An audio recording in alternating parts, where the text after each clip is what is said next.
Rádio Caractere, o seu podcast literário.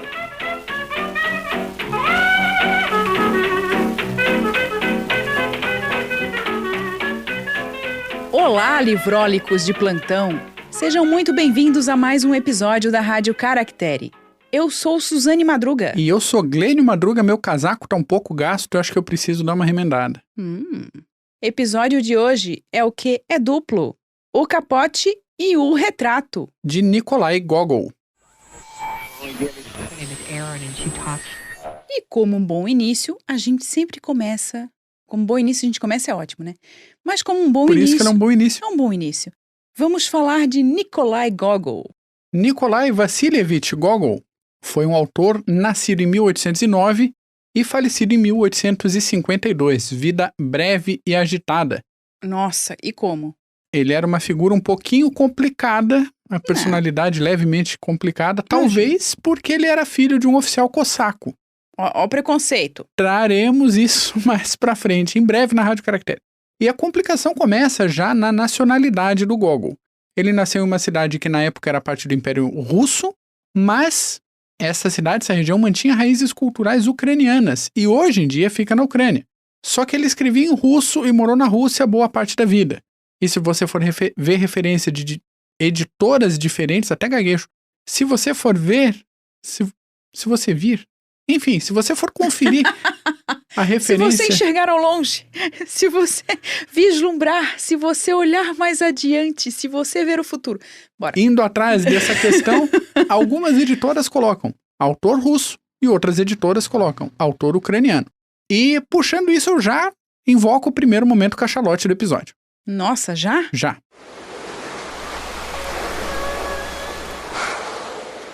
Antes de fecharmos essa questão da nacionalidade do nosso querido Gogol, a literatura escrita no Brasil antes de 1822, pegando como exemplo aqui a literatura da época da Inconfidência Mineira, é literatura brasileira ou é literatura portuguesa? A pessoa está querendo problematizar, olha aí. Claro. Antes da independência, a gente teve uma boa época de Estado do Brasil enquanto unidade administrativa, ou seja, uma província do Império Português. Em 1815, o Brasil virou reino, esse reino conhecido como Reino Unido, a Portugal e Algarves, e esse período acabou em 22, 7 anos depois, com a independência. Então, antes de 1815, as pessoas que nasciam aqui, os cidadãos daqui, eram portugueses, não eram brasileiros. Pois é. Então, é justo considerar a literatura da Inconfidência como literatura portuguesa ou brasileira? Pois agora. É essa questão que o Gogol causa até hoje na literatura ucraniana e literatura russa. Se você tiver alguma resposta aí, só mandar pra gente que a gente vai gostar muito de saber, porque eu não sei. E assim, com esse não sei, a gente fecha o momento cachalote. E esse não sei, ele vem acompanhado, inclusive, do modo como a gente ensina literatura na escola. Mas isso é uma outra discussão. Pois é, porque pegando a mesma lógica, então literatura da época da Inconfidência é brasileira. Tá, então o Gogol é ucraniano, não é russo. Como é que a gente aplica, né? É complexo. Mas voltamos lá no Gogol. Ele foi para São Petersburgo, conheceu Pushkin. A partir dessa amizade com o Pushkin, ele adotou um estilo literário mais voltado para o realismo. Aliás, o Pushkin, ele era o cara da época. O cara da literatura russa. E nesse primeiro período aqui do realismo, a gente tem o Capote. É um clássico do realismo russo dessa época. Publicado em 1842, pelo menos a versão final, né? Porque o Gogol, ele tinha uma certa mania conhecida. Ah, então. Assim, num tal de Tolkien. Explica melhor, Glênio, por favor. Já chegamos ali. Mas depois da morte do Pushkin, que a gente falou dele, não vamos deixar o Pushkin pendurado, né? O Pushkin a gente já comentou. Não, mas o Pushkin a gente sempre traz ele, não tem problema. A gente comentou aqui que ele morreu num duelo completamente desnecessário. Bom, tem episódio da Rádio Caractere. Por que homens vivem menos? Exatamente. E o Gogol, que considerava que o Pushkin tinha dado a ideia de uma grande obra para ser escrita, ele resolveu terminar essa obra, que é Almas Mortas. E escreveu Almas Mortas, foi censurado, depois teve um jeitinho, fala com aqui, dá uma volta no censor e tal, e conseguiu passar pela censura. Só que o Gogol não conseguia parar quieto no canto dele. Ele viajou pra caramba, fez peregrinação, se frustrou com peregrinação, a saúde foi ficando debilitada, e durante a escrita da segunda parte de Almas Mortas, que a gente tem talvez essa época de mais aproximação com Tolkien, né? Que ele escreveu, daí ele revisava, daí ele apagava, daí ele rasgava, Gente, não é escrevia de aproximação novo. temporal, é uma aproximação de comportamento. Isso, de procedimento. Então anotava, escrevia, queimava, apagava. Quando ele terminou de escrever, assim, fechou, tava o final bonitinho, tudo nos manuscritos. Boa parte desses manuscritos nunca tinham saído da posse imediata dele. Ele queimou, ele jogou tudo na lareira e botou fogo no negócio. É de voltar no tempo e dar um tapa na cara da pessoa, né? E ainda, Ai, ai, ai. para aumentar a nossa ansiedade, ele falou que Almas Mortas teria uma terceira parte. Volta aqui, Gogo. Volta aqui. Dê teu jeito. Mentira, não volta não. Gogol morreu então como o maior escritor russo da primeira metade do século XIX, posto disputado com Pushkin, e como o nome que inspirou outros grandes autores como Tolstói e o Dostoiévski. Entre as principais obras estão Taras Bulba, em breve na Rádio Caractere, O Diário de um Louco, O Retrato, O Nariz, O Inspetor-Geral e O Capote, entre várias outras, que são obras que trazem elementos rurais e populares com elementos urbanos e que chegam a beirar o surrealismo, o fantástico. A gente vai explicar um pouquinho disso agora. É isso, e chega de Gogol então. Chega nada, vamos para a obra. Falando então das novelas O Capote e O Retrato, a gente leu na edição da LPM Pocket, publicada em 2011, com tradução de Roberto Gomes. Como a gente comentou, O Capote foi publicado lá em 1842, já O Retrato um pouco antes, em 1835. E O Retrato tem duas partes, ele é mais longo do que O Capote. O que tem de característica que aproxima essas duas novelas? O fantástico. Mas o Capote não era um ícone do realismo? Como é que ele tem fantástico? Pois é. Pois é. A gente pode pesquisar um pouquinho mais a respeito lá na obra do Todorov sobre introdução à literatura fantástica. Mas não vamos falar dela hoje, a gente vai falar da obra do Gogol. Ou melhor, dessas duas novelas. O Capote, ele tem um início um tanto despretensioso. Ele tem um ritmo, digamos assim, cômico, dramático, cômico. É mais ou menos essa a estrutura do Capote. Ele começa com um funcionário, né, um conselheiro tutelar. Então a gente tem o personagem, que é o personagem principal, que é o Akaki Akakievich. Pra gente já é estranho. Mas segundo o crítico literário russo Boris Eichenbaum, espero ter pronunciado corretamente, esta característica dos nomes russos para Gogol, principalmente nessa novela, é algo específico, porque é uma forma de trazer o riso, de fazer com que a narrativa já comece de uma maneira diferenciada e que o leitor tenha um contato um pouco mais leve com o texto. Então, por isso que a gente comentou antes que a obra ela tem essa característica do cômico, dramático, cômico. Porque esse cômico, ele vem desse nome, não só do nome do personagem principal, mas dos outros nomes também, dos nomes principalmente da família dele, e vem também dessas características do próprio personagem. O Akaki Akakievich, sendo um conselheiro tutelar, ele trabalha numa firma, ele trabalha, né, num escritório. E nesse escritório todo mundo tira sarro dele, principalmente porque ele é uma figura considerada estranha, e aí vem a questão do grotesco também, mas o grotesco ele volta no final da novela, mas também porque ele é pobre. Como assim pobre? Ele tem um capote surrado de velho. Um dia tinha sido um casaco, hoje em dia só chamariam de capote porque é o que dava para chamar aquilo lá, né? Pois é, daí a gente tem essa questão de ele passar por muitas humilhações no local de trabalho, levando um dos novos funcionários ali a sentir pena dele. E a partir desse momento, a partir do momento que esse funcionário começa a ter pena do Akaki, eu vou chamar de Akaki, simplesmente, a partir desse momento a gente tem a parte do drama. Por quê? O Akaki Akakievich vai procurar o alfaiate, que é o Petrovich. Esse alfaiate, quando tá bêbado, atende bem. Quando tá sóbrio, cobra mais. Coisas, né? Pra gente entender aquela questão dos russos com a bebida. Eles têm uma questão muito forte com a bebida. E aí isso é colocado também nessa novela. Mas ele chega então ao Petrovich. O Petrovich está o quê? Sóbrio. Ou seja, o Akaki Akakievich está lascado. Ele, mesmo não tendo condições, ele pede então a costura, né, sob medida, de um novo capote, de um novo casaco. E ele consegue, né? O Petrovich faz um casaco belíssimo, novo, tinindo. E a partir do momento que o Akaki Akakievich coloca aquele casaco, ele passa a existir para os outros. Tanto que ele é convidado para jantar, para circular um pouquinho mais na alta sociedade, onde ele tem contato com outras pessoas. E o que acontece de tão estranho nisso tudo, nesse enredo tão simples? Em determinado momento, o capote novo do Akaki Akakievich é roubado.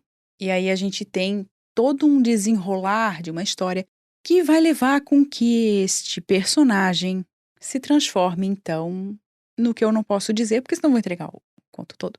Como assim? De qualquer maneira, a gente tem aí a busca desse funcionário para reaver o seu capote de novo. Ele tenta ir no diretor, num dos personagens de alto escalão ali da história.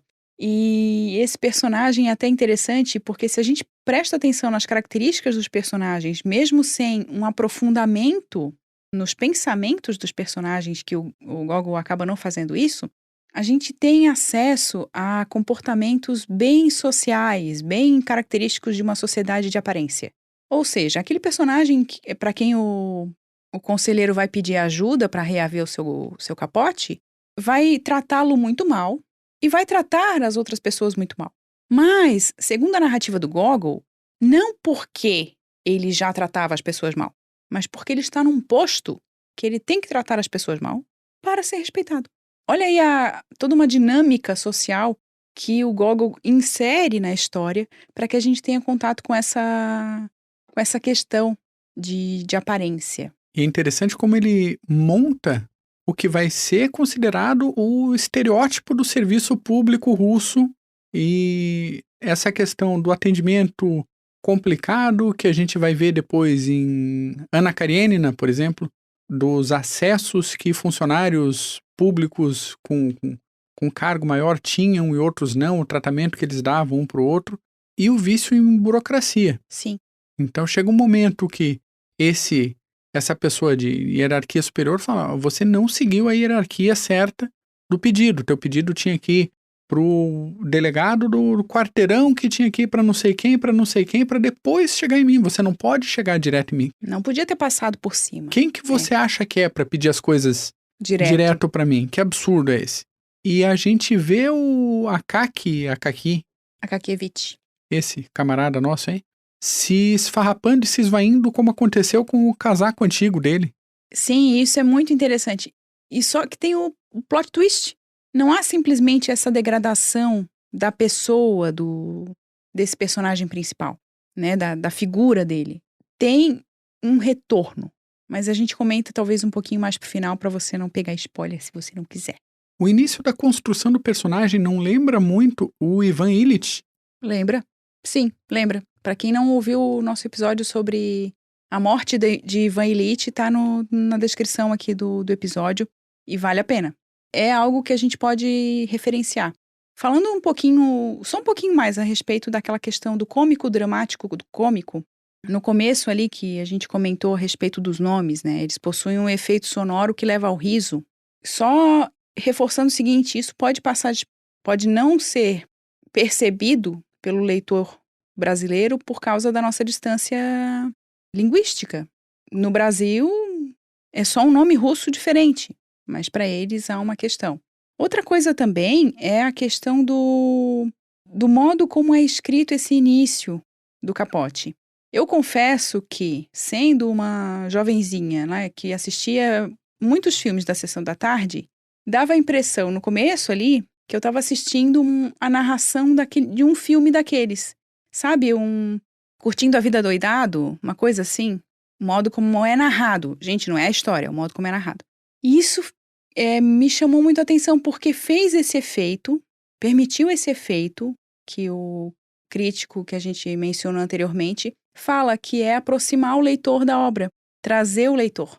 E quando vai para a parte dramática, que é a parte que o Akaki perde, né, ele é roubado, o próprio texto ele é acrescido, digamos assim, com termos mais elaborados.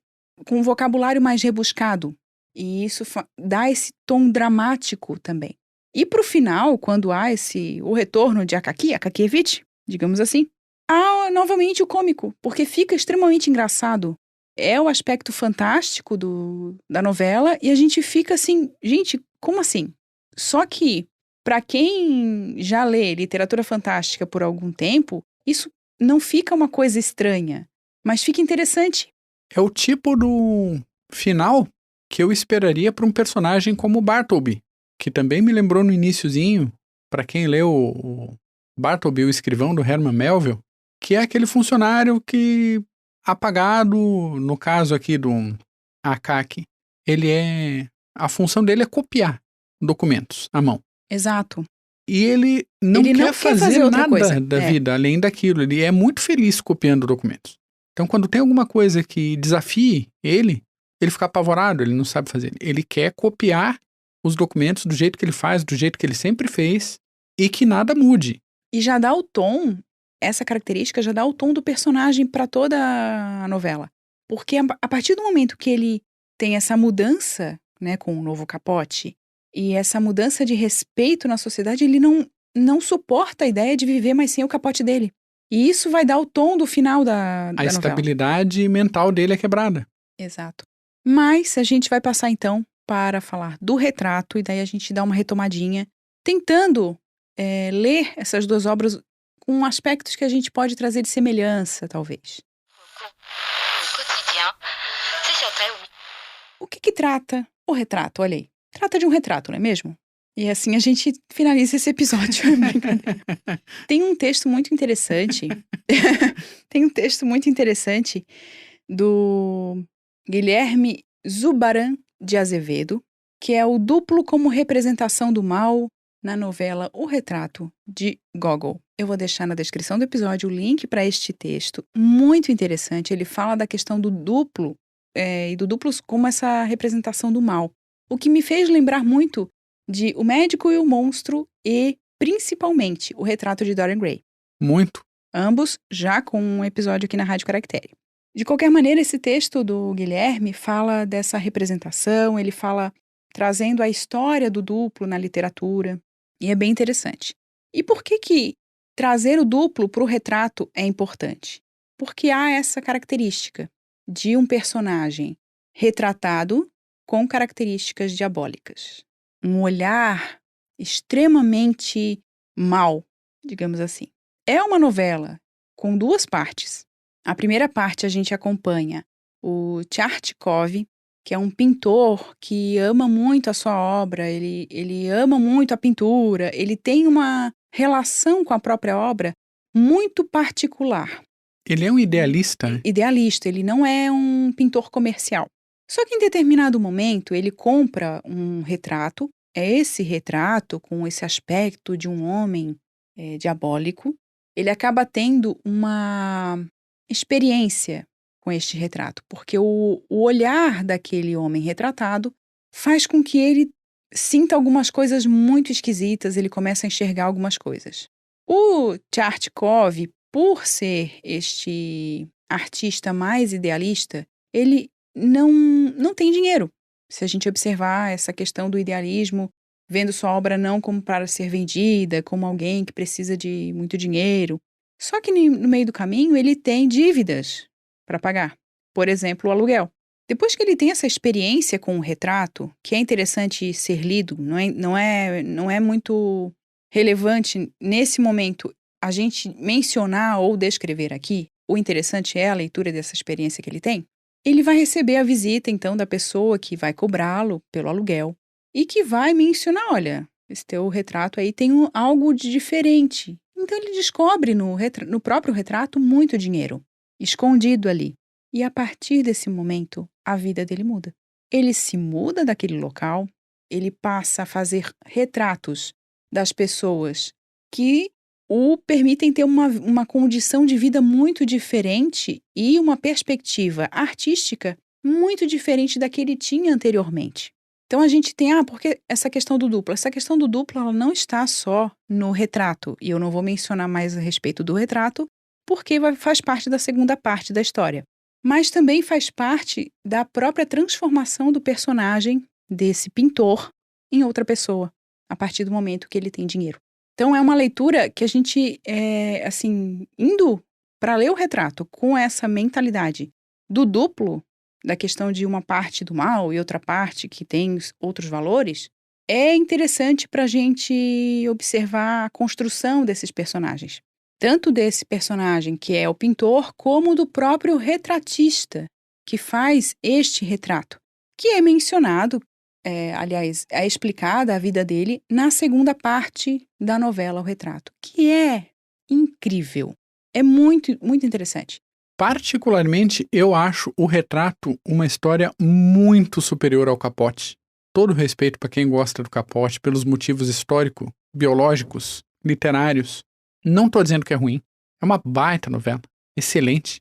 Mas O Retrato é de uma complexidade e de uma narrativa que vai carregando a gente muito diferente. Muito diferente. E parece mais fechadinho também, quando a Mais gente bem finaliza. Uhum. O Capote dá aquela impressão que faltou coisa. Que talvez o Gogol quisesse colocar mais coisa, mas ele não teve tempo de revisar. Ainda bem, porque senão não seria publicado, Não ele teria saía. queimado. Uhum. Mas é interessante a gente observar essas características no retrato, que é Nossa, é maravilhoso, é maravilhoso. Fazia algum tempo que eu não dava 5 estrelas para uma obra. E agora eu dei, para essa obra com 2 novelas do Gogol. Por que 5? Por causa dessa... Em O Capote, pela construção narrativa, pelo modo como a história do Akaky Akakievich é narrada, pela apresentação dos personagens, mesmo sem um aprofundamento neles. Então, ele mostra como são os personagens, mesmo sem dizer, sem que apresente muito de seus pensamentos, sem aprofundar lá no íntimo do personagem. Sem perder tempo com descrição. Sem muita descrição, ele ainda assim, ele dá conta, aliás, essa novela dá conta pra gente de quem são esses personagens e com que eles estão preocupados. E em O Retrato, por que 5? Porque, como eu mencionei, eu acho que é uma história mais fechadinha. Não que eu goste só de histórias fechadinhas, eu adoro o final aberto. Aliás, essa do Retrato também tem final aberto, se pensarmos bem. Por outro lado, é uma história que traz muito do próprio tempo do Gogol e da sua relação com a religiosidade. A questão do duplo, bem como mencionado naquele texto que eu falei antes, do Guilherme, ela tem essa questão essa ligação do diabólico, o que é diabólico, o que não é diabólico, por que é, o que o mal tem ali naquele outro. E a gente já mencionou aqui em O Médico Monstro essa questão do mal. Isso é perceptível no retrato. Ele é um texto mais complexo. Se a gente fosse falar aqui de toda a trama, a gente falaria só de O Retrato. E a gente ficaria pelo menos umas 2 horas. Para falar de todas as características, para falar Desdobramentos. dos desdobramentos, desse ou daquele momento, do quanto isso parece tal coisa, do quanto aquilo parece outra. A gente realmente não quer trazer toda a história aqui, porque a gente está recomendando. Então a ideia é que quem nos ouve leia essa obra. E vale muito a pena. Vale muito a pena. Porque é uma relação diferente. É uma experiência de leitura diferente.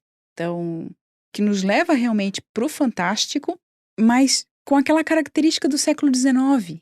E uma característica a mais, literatura russa, que é outra experiência. Para quem já leu O Mestre e Margarida, sabe mais ou menos do que eu estou falando, nessa relação do que, gente, isso não é possível. Mas a história te mostra, o texto dá conta. Então, olha, O Retrato é magnífico. Eu ainda não li Almas Mortas. Em breve, na Rádio Caractere. Quero muito ler, mas o primeiro contato com Gogol foi sensacional. E outra recomendação que eu gostaria de fazer é de um texto de Mikhail Bakhtin. Quem é da letras deve ter ouvido falar dessa criaturinha. Porque esse filósofo da linguagem, como geralmente ele é conhecido, ele escreveu muito sobre literatura russa, sobre literatura, sobre língua. Ele foi professor. Sobre história, era medievalista também. Sim, inclusive nesse texto ele fala de Rabelais e de Gogol. Então o título do texto é Rabelais e Gogol, Arte do Discurso e Cultura Cômica Popular. E daí a gente fica, cômica? Cômica. levando em consideração aquilo que a gente mencionou sobre o nome do personagem principal em um capote e sobre a própria experiência de leitura, que acaba nos levando ao riso, mesmo diante de experiências dos personagens que sejam um tanto dramáticas. Então, olha, gente, essa característica é muito interessante de ser observada. Então, fica aí a recomendação para a leitura desse texto. Esse texto está no livro, num magnífico livro. Sim, eu sou fã de Mikhail Bakhtin. Questões de literatura e de estética. A teoria do romance. Esse livro é simplesmente maravilhoso. Links da Amazon, como de costume, para tudo isso que a gente comentou aí na descrição do episódio. Exatamente, porque tem muita coisa. Se você também for atrás de pesquisar mais a respeito do Gogol e das obras dele, tem muito material, tem muita gente séria pesquisando a obra de Gogol, e isso, assim, vale muito a pena ir ler, conhecer. Então, o que eu tiver encontrado aqui, né, o que eu já encontrei, na verdade, de texto, eu vou deixar na descrição do episódio, que ajudou nessa construção dessa tentativa de referenciar Gogol aqui no episódio. Gente, porque o homem é complexo. A vida dele não foi simples. A obra dele também não é. E é incrível. É uma relação mais ou menos que eu tive pela primeira vez quando eu li Prosper Mérimée. Tudo isso. Tudo isso. Por isso que eu dei 5 estrelas também. Mérimée, pra mim, é magnífico. Outra obra interessante também... Uma tendência de você gostar de autores medievalistas, não? Pois agora, por que será? Por que será que a gente tem aqui um quadro Caracteres Medievais, não é mesmo? Talvez por causa dessa tendência. Mas fica aí a recomendação desse livro com essas 2 novelas do Gogol. E quem sabe a gente não recomende mais Gogol.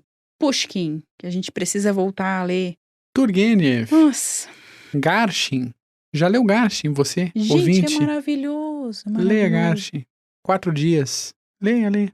Trazer pro Caractere qualquer hora dessa, mais um Garshim. Então, já que eu tô divagando, finalizando minha participação no episódio de hoje, deixo aqui minha última consideração. Literatura russa nunca é tempo perdido pro leitor.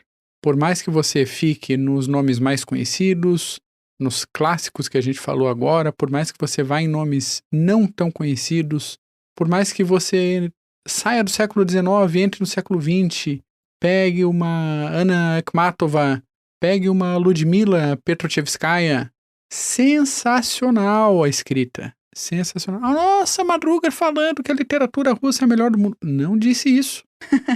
Não disse isso. Mas não é de se dispensar. Mas, sem dúvida, ela tem as suas características e as suas qualidades que a gente não tem como não reverenciar. E como a gente sempre fala aqui, tudo está interligado no mundo da literatura e na história, né? Então, do mesmo jeito que a literatura russa era influenciada pela literatura francesa, inglesa, ela também influenciou a literatura mundial. A gente sabe, por exemplo, que Tolstói e Dostoiévski eram leitores de Dickens, adoravam Dickens. E tantos outros franceses, Alexandre Dumas foi para a Rússia, foi falar, foi fazer uma... Tô divagando de novo. Enfim, se você tiver um livro de literatura russa parado aí na sua estante, dá uma chance para ele, desce, coloca do lado da cama e vai ser feliz, pessoa. É isso que eu tenho por hoje. É isso, pessoal. Tem mais um livro, mais uma recomendação, que é Como Ler os Russos. É uma obra recente, mas também muito interessante e com uma linguagem, inclusive, mais tranquila sobre literatura, digamos assim. Não menor, não ruim, não simplista, mas mais simples. Mais conversa, mais papo. Aquela conversa boa sobre literatura. E com essa recomendação final, fechamos hoje o episódio da semana. Pega um livro, relaxa o corpinho e até a próxima!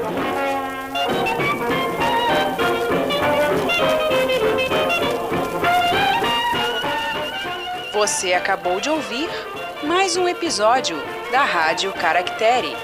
Entre em contato conosco. Links na descrição do episódio.